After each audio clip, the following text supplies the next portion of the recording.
اعوذ باللہ من الشیطان الرجیم بسم اللہ الرحمن الرحیم وبہ نستعین وہو خیر ناصر ومعین قال امامنا الکاظم علیہ السلام من زار قبر ولد علی کان له عند اللہ 70 حجۃ مبرورہ۔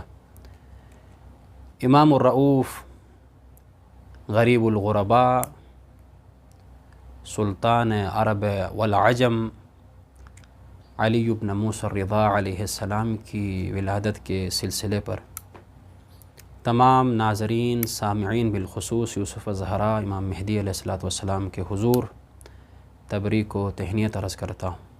مختصر سی نشست میں آپ جیسے عزیزان کے لیے چھوٹا سا پیغام لیے حاضر ہوئے ہیں۔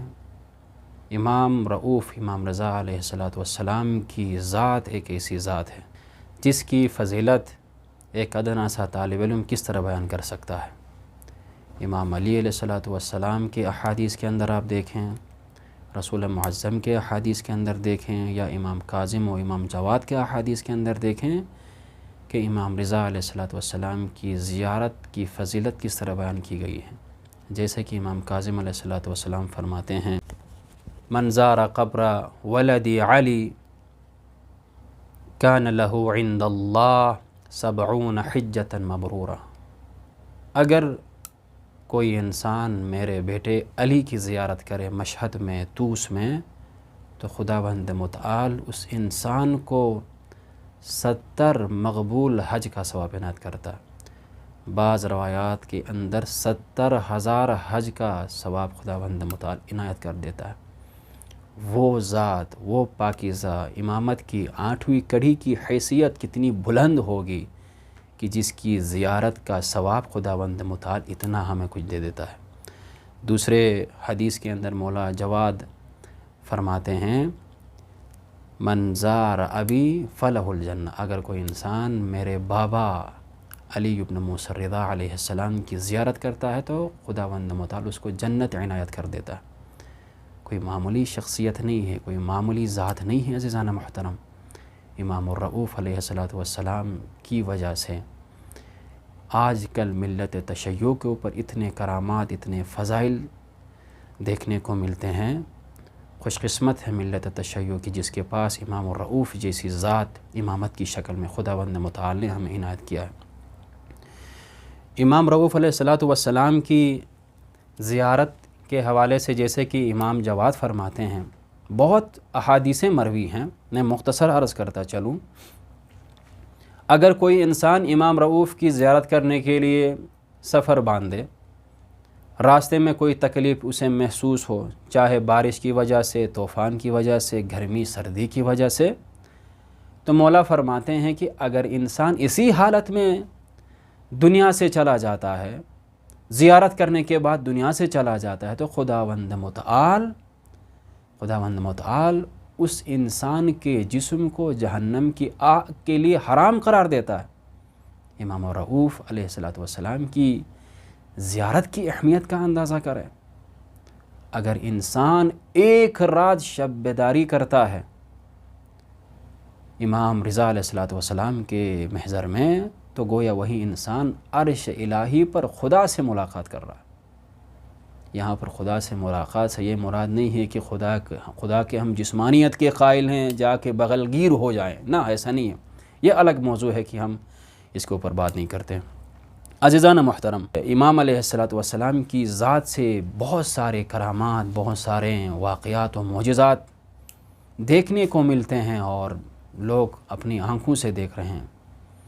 ایک خادم، امام علیہ السلام کا ایک خادم بیان کرتے تھے، ایک دفعہ امام رؤوف علیہ السلام کے ضریح کے دروازوں کو بند کر دیا گیا تاکہ امام علیہ السلام کے ضریح مبارک کو غسل دیا جا سکے، صاف کیا جا سکے۔ اسی اثناء میں ایک نابینا شخص آ کے دستک دے رہا۔ یہ بہت دکھی اور سبق آموز درس ہے سامعین اور ناظرین کے لیے۔ خادم فرماتے ہیں، امام کا خادم فرماتے ہیں ذرا میں دیکھ لوں کہ کون آیا ہے اور کیا چاہ رہا ہے۔ میں دیکھ ہی رہا تھا، دروازے کو جب کھول کر دیکھا تو ایک نابینا شخص اتنی جم غفیر ہے، اتنی بھیڑ موجود ہے۔ میں نے اس سے پوچھا کہ کیا مسئلہ ہے؟ اس شخص نے کہا اے عزیز، میں نابینا ہوں بچپن سے، اور بس میں صرف ایک بات کہنے کے لیے امام کے پاس آ گیا ہوں، اگر اجازت ہو تو صرف مجھے امام کے ذریعے کے پاس لے چلو، بس ایک بات کہنی ہے، اس بات کہنے کے بعد میں واپس آ جاؤں گا۔ یہی بات کہنا تھا۔ اسی خادم نے 2-3 اور خدام کو بلایا، اور خدام کو بلانے کے بعد ایک چالاکی سے اس جم غفیر سے اس نابینے شخص کو امام کے ذریعے کے پاس لے جایا گیا۔ امام کے ذریعے کے پاس لے جانے کے بعد ابھی یہی نابینا شخص یا اللہ یا مولا خدا کے حضور یہ دعا نہیں کرتے ہیں، امام رؤوف کے حضور یہ دعا نہیں کرتے ہیں کہ پروردگارا یا امام مجھے گاڑی دے، مجھے دولت دے، مجھے بنگلہ دے، نہ، عجیب قسم کا سوال کرتے ہیں امام سے۔ فرماتے ہیں مولا میں پیدائشی طور پر نابینا ہوں، 20 سال ہو رہے ہیں، میری ماں میری خدمت کرتی ہے، تیمورداری کرتی ہے، میرے تمام نیسیسٹیز کو پورا کرتی ہیں۔ اب میری ماں کے اندر اتنی ایبیلٹی نہیں ہے، ابھی میری ماں خود معذور ہو چکی ہے، ابھی میری ماں کو میری ضرورت ہے۔ یا امام کیا ممکن ہے کہ آپ مجھے آنکھیں دیں؟ یا امام کیا ممکن ہے کہ خدا کے حضور آپ یہ پیغام پہنچاتے ہیں، یہ سفارش کرے کہ خدا مجھے آنکھیں دے تاکہ میں اپنی ماں کی خدمت کے لیے میں کوشش کروں؟ یہی کہنا تھا۔ یہی کہنے کے بعد یہی نابینا شخص جو 20 سال کا ایک جوان تھا امام کی ذریعے سے لوٹ جاتا ہے، امام کی ذریعے سے واپس ہو جاتا ہے، دروازے کو کھولا جاتا ہے، اس کو باہر بھیجا جاتا ہے۔ دروازوں کو بند کرنے کے بعد وہی خادم فرماتے ہیں ایک دفعہ شور و غل اور رونے کی صدا بلند ہو گئی حرم مطہر میں۔ دوبارہ یہی خادم جب دروازہ کھول کر دیکھتا ہے تو وہ نابینا جو بچہ تھا یا جو جوان تھا، خدا نے اس کو امام رضا کے صدقے میں بینائی عطا کی، روشنائی عطا کی، اس کی آنکھوں میں نور خداوند متعالی عنایت کی۔ کیوں؟ کیونکہ امام رضا علیہ السلام سے متوسل ہوا تھا تاکہ اپنی ماں کی خدمت کر سکے۔ آج کل بدقسمتی کے ساتھ ہم سب کے آنکھیں ہیں، پیرنٹس کی مدد نہیں کرتے ہیں، پیرنٹس کی دلجوئی نہیں کرتے ہیں، ان کے ضروریات کو پورا کرنے کے لیے کوشش نہیں کرتے ہیں۔ واقعاً اس جوان جیسی بصیرت کے ہم محتاج ہیں، خدا سے طلبگار ہیں۔ خداوند متعال ہمیں بھی ایک ایسی بصیرت دے کہ ہم بھی اپنے والدین کی خدمت کرنے کے لیے امام کے حضور یہ دعا کر سکیں کہ وہ چیزیں جو ہمارے اندر موجود نہیں ہیں، جس کی وجہ سے ہم اپنے والدین کی خدمت نہیں کرتے ہیں، خداوند متعال ہمیں وہی چیزیں عنایت کر دے تاکہ ہم اپنے والدین کی خدمت کر سکیں۔ اور آج کل ایسا ہو بھی رہا ہے کہ سوسائٹی کے اندر بعض کے پاس ضروریات زندگی نہیں ہیں اور پیرنٹس کے ساتھ حسن سلوک کے ساتھ پیش آنا چاہتے ہیں اور ان کے ضروریات کو پورا کرنا چاہتے ہیں لیکن کر نہیں سکتے ہیں۔ لیکن جن کے پاس وسائل ہیں وہ پیرنٹس سے دور ہیں، پیرنٹس سے نفرت کرتے ہیں۔